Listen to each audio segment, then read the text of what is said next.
میرا نام محمد حسن رضا اتاری ہے۔ میں بنگلہ دیش کے شہر ڈھاکہ سے عرض کر رہا ہوں۔ پیارے مرشد، آپ کے بارگاہ میں میرا ایک سوال ہے۔ بنگلہ دیش کے بعض شہروں میں سیلاب کے سبب مرحومین کو دفن کرنا ممکن نہیں ہو رہا، تو کیا مرحومین کو کفن پہنا کر پانی میں تیرایا جا سکتا ہے؟ برائے کرم جواب ارشاد فرمائیے گا۔ میرے والدہ بیمار ہے، دعا کا طالب گار ہوں۔ اللہ اکبر، اللہ پاک رحمت کی نظر فرمائے۔ اس میں ہے کہ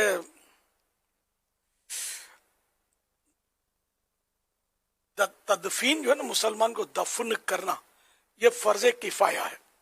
جن جن کو پتا چلا تو کچھ لوگوں نے دفن کیا تو سب پر سے فرض اتر گیا، اور اگر کسی نے نہیں کیا تو سب فرض ترک کر لے کے گناہ گار ہوئے۔ تو یوں مطلب یہ کہ پانی میں تیرانا یہ دفن کرنا نہ ہوا۔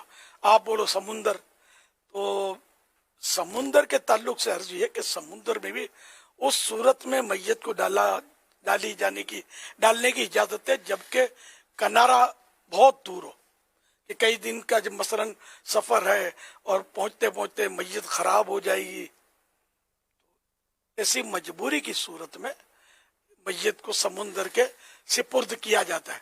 ورنہ تھوڑا سا فاصلہ ہے، مثال کے طور پر ابھی 2-4 گھنٹے میں کنارہ آ جائے گا، دفن کرنا ممکن ہو جائے گا، تو اب اسی صورت میں یہ تھوڑی کہ وہ خواہ میت کو سمندر میں ڈبو دیا جائے۔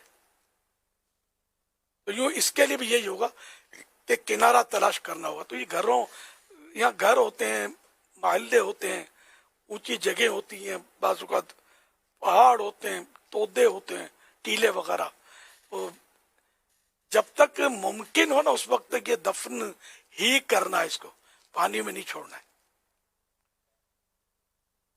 مزید کوئی ایسی نازک صورتحال ہو جائے تو پھر کسی بھی مفتی جو ہو، عام داڑھی والا عالم نہیں ہوتا، ہر عالم ضروری نہیں ہے کہ یہ مسئلہ سمجھا سکے۔ مفتی ہوتا نا، مفتی وہ کہ میں یہ تو بارہا کہتا ہوں کہ اسٹیج پر جو بیان فرماتے ہیں بھلے وہ اچھا کام کرتے ہیں، لیکن فقہی مسائل پر ان کی اتنی گرفت نہیں رہے گی، جبکہ وہ روز روز کرتے رہتے ہوں بیانات۔ ہاں، جو مفتی کبھی کبھار کرتے ہیں مفتی صاحبان، زیادہ تر ان کا وقت جو ہے وہ فتویٰ نویسی اور توجہ اسی طرف ہوتی ہے، تو وہ تو رہنمائی کر سکیں گے۔ تو ایسے مفتی سے وہ مشورہ کر دیا جائے۔